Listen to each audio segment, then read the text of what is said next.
Now, with that being said, I'm just saying, you have to be fair. You have to be fair. Oh shit! I just this number. I'm talking to somebody and texting at the same time. Now, that's all I'm saying. A lot of people, oh man, I don't like them. And this leads me to my next topic in regards to football and otherwise. Football and otherwise, we are looking at a situation too. They need to revamp this Hall of Fame thing, man. Major League Baseball, in my opinion, has it right. They have a combination of writers, over 1,000 writers throughout the country. See, when you are interviewing, you should go into a room with 45 people and let them decide your fate into perpetuity. Because if I don't like you, I'm not going to deal with you. That's some bullshit, man. That's flat out bullshit.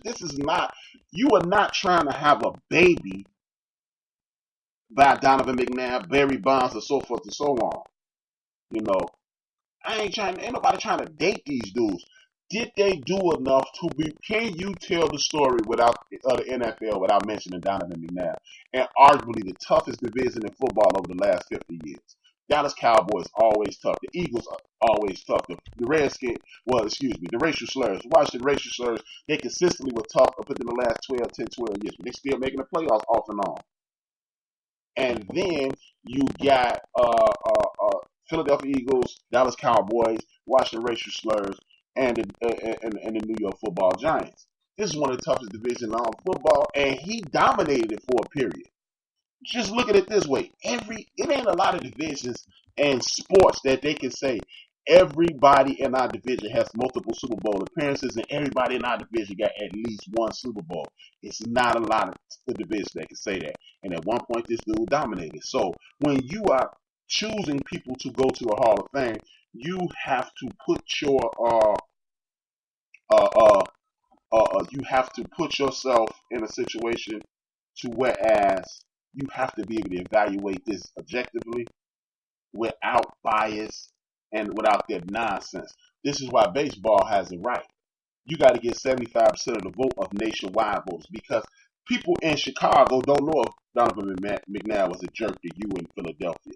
And it shouldn't matter. If you're trying to marry Donovan McNabb, then that matters. Then if he's being a jerk, that matters. If you're just trying to evaluate his career, it shouldn't matter. T.O. wasn't a good teammate. Who gives a damn if T.O. wasn't a good teammate? Lawrence Taylor used to get high. Hey, did he play football? Did he play football at a high level? Can you tell the story of the National Football League without leaving out Lawrence Taylor? He needs to get in the Hall of Fame. T.O. should have went in on the first ballot, just like Randy Moss. But see, Randy Moss ingratiated himself by putting himself on TV. When he put himself on TV, he made the reporters like him because he's one of us now. Some real sucker shit. And I'm not calling Randy Moss a sucker. I'm just saying the sucker shit is happening with these damn sports writers. Nobody's asking you to like somebody. Nobody's asking you to befriend somebody. But you are putting leaving someone's legacy in the hands of a bunch of people who are technically not qualified to judge this.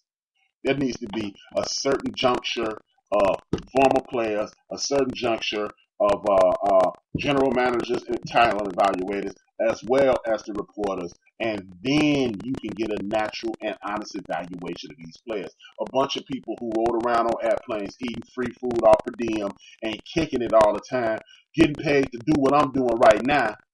How does that qualify you to determine if someone is one of the all-time greats? Now, a lot of the all-time greats get in there, but we can look at throughout all the sports and say, yeah, this dude should have been in there, this dude should have been in there. And then you're going to get the argument, well, Pete Rose should have been in there. No, Pete Rose broke the number one rule in baseball. Your ass needs to be watching for the rest of your life.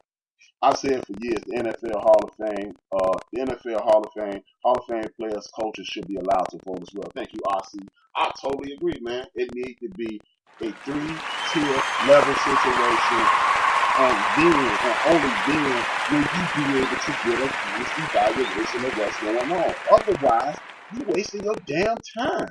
You are wasting your mother freaking time with this nonsense about who you don't like, who you do like, who you want to date, who your boyfriend is, and all. Look, man, this is about athletic ability. This is about a lot of nonsense. This is about a bunch of nonsense here and there. That's it. That's all. I ain't trying to hear it, man. Do what you got to do. Get what you got to get and move forward. That's it. That's all. Now, with that, this show is good tonight. Thank you, Phyllis. Much love, much love. Big ups to Phyllis for getting your boy comfortable. But yeah, man, it's not about what you think or who you like. This is not a dating site. This is not what you think it is. So we need to revamp this, and we need to put ourselves in a situation to whereas I don't know what the hell needs to be done, but it definitely needs to change because I ain't trying to get anybody like me. I think Pete Rose should be in the Hall of Fame. You know what, Shirley? The reason I don't think Pete Rose should be in the Hall of Fame is this and only this. When you walk into a Major League Baseball locker room, it states that you cannot, under any circumstance, bet on baseball. When those dudes back in the early 1900s bet on baseball and put the World Series up for sale, what they ruined it for everybody. Now, yes, Pete should be in. That's 2 votes for Pete. I mean, again, ain't nothing wrong with that. Can't text everything I want to say. You can call 773-803-9824. 773-803-9824 is my number. You can call. I'd love to hear your argument. But I still say he don't deserve to be in there. I understand the concept and the thought process of he did this before, but once you break the law, you break the law. Yes for Pete, that's 3 votes for Pete. And in the midst of all the voting for Pete Rose, I'm going to give a big shout out to my girl, Denise Girl for Cookie. She just answered the bell. Now, I mean, but you know what? That's the name of Sports Talk, y'all. That's the name. That's the reason we have a podcast. So we can go back and forth. So we can debate these topics. I like, you don't, you like, I don't, and that's all good. I got my girl Shelly Q in the building. Much love to Shelly Q. Thank you. Talk to me, Shelly. Okay. Hold on, because I got my direction on, so I gotta fix some stuff real quick. Okay. Thank you for calling the show, Miss Q.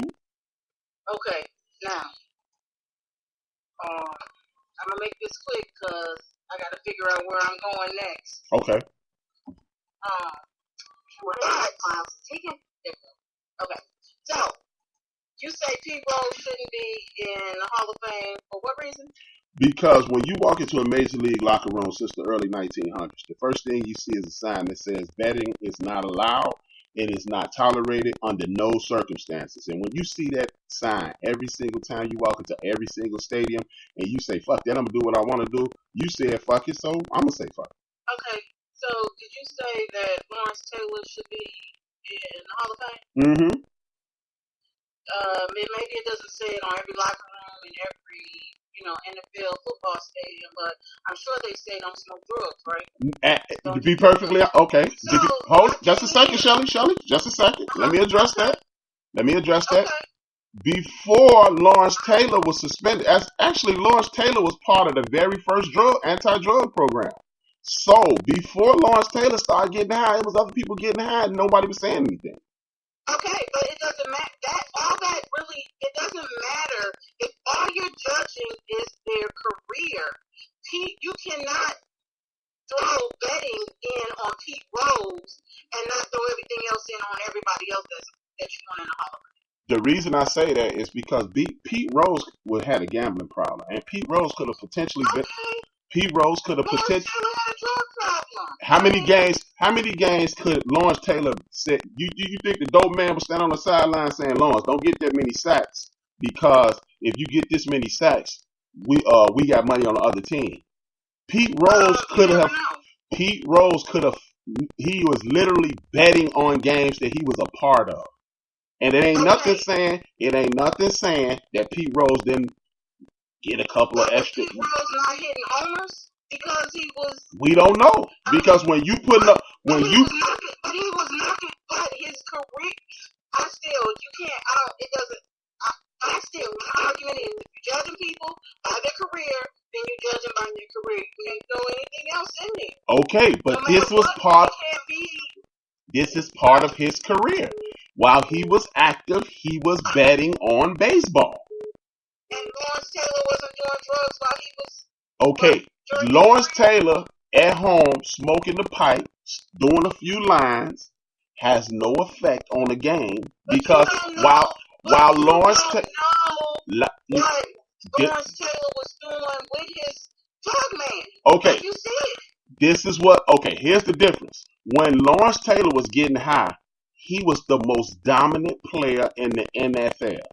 He is the only defensive player to ever win league MVP while he was doing drugs. So people consider Lawrence Taylor. Was Pete Rose not dominant when he was on the game? Lawrence Taylor, while he was getting high, answer my question. I am answering the initial question, and then I answer your secondary question. Okay. When Lawrence Taylor was getting high, he was some people consider him the best player in NFL history. Now, when Pete Rose was gambling, they have bookies saying that he bet for as well as against his team. Okay, what does that mean? Because if you betting against yourself, how could you possibly be doing the best? Was he betting against himself, and did they lose that game? Did he not go out there and play? Did he not go out there and play like he was supposed to? But if you are betting against yourself, wouldn't it behoove you to give your 100% best that day? Because I'm betting against me. That's like saying, okay, Shelly, would you respect the boxer? I understand that. No, I get that. I understand what you're saying. But has it been proven that he was not hitting, he was not playing to his best ability? But I'm just saying. Cliff is a bookie. He's illegal. He's doing shit illegally. So who really can go by what he said? You do understand that Pete Rose, with the commissioner of baseball, admitted to doing this. I know he admitted to gambling. Okay, but he had also admitted to betting against himself. It doesn't make sense to put money on me to lose and then go out there and make sure I lose my money. He said that. He admitted to Bart Giamatti in 1989 when all of this shit came up. Hey man, and then he proceeded to lie and say he didn't do it. Next thing you know, 30 years later, he writing a book saying, "Yeah, I've been lying." And in that book, did he ever say that he threw any game? Because if he done came out and said he was betting against himself, he might as well come out and say that he threw the game. But he also, we don't know because he didn't change. You told a lie for 30 years. I didn't say that. And then whatever you say after. I'm gonna give all of that to you. He bet against himself, so maybe he wasn't playing up to par. That means you disqualified. If you're not playing up to par, you shouldn't be. Okay. But if he's not playing up to par, you're right. If he's not playing up to par, you're right. But as far as his stats go, statistically, Pete Rose is one of the greatest baseball players in the history of the game. Okay. Well, statistically, we're talking about Lawrence Taylor and anybody else that had a problem while they were playing the game. But the difference is Lawrence Taylor was dominating football. Lawrence Taylor hasn't admitted, and he hasn't admitted to. Okay, but you know what? And guess what? Up until and including the moment he does that, Pete Rose, if it's on HRap, Pete Rose ass is right where I am. Me and Pete Rose getting the same Hall of Fame the same day. Okay. All right. Well, you gonna stand on yours, and I'll stand on mine. Man, hey, you know what? I appreciate you calling. It's okay. Dallas Cowboys. I want you to keep calling. Dallas Cowboys for life. No. I said that. No. I said that because I want you to keep calling. That's right. That's right. But thank you for calling, Shelly Q. Much love, much respect. You have a great evening. You do the same. Big up to Shelly Q. Thank you very much, Shelly Q. Shelly Q is in the building, and now she out the building. Much love, Shelly Q. And then I had a caller call in, and I'm going to call him back. I saw who he was, so I'm going to call him back. He's one of my guys. He's been in the background listening since the word go.